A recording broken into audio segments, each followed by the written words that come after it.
Hi friends, July 12th evening வந்து சூப்பராக வந்து மழை பெஞ்சிக்கிட்டு இருந்துச்சு. ஸோ இந்த மழைக்கு அதுமா சூடாக பாப்கார்ன் செய்யலாம்னு சொல்லிட்டு அதான் செஞ்சுருந்தேன். குட்டீஸும் பாப்கார்னா நல்லா விரும்பி சாப்பிடுவாங்க.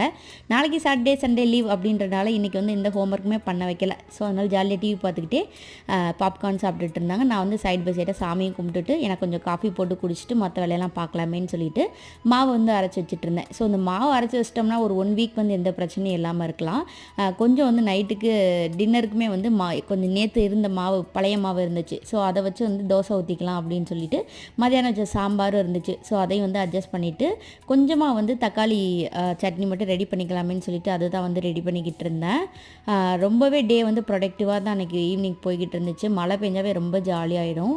அதுக்கப்புறமா பார்த்தீங்கன்னா மதியானம் செஞ்ச பீட்ரூட் கொஞ்சம் மிச்சமாக இருந்தது. அதனால் தோசையிலையும் போட்டு பீட்ரூட் தோசை மாதிரி எல்லாமே எடுத்து சாப்பிட்டுட்டு எல்லாத்தையும் நீட்டாக கழுவி வச்சுட்டு ஃபைனலாக கிச்சனையும் நீட்டாக தொடச்சி விட்டேன். ஸோ இப்படி தான் போச்சுங்கண்ணா.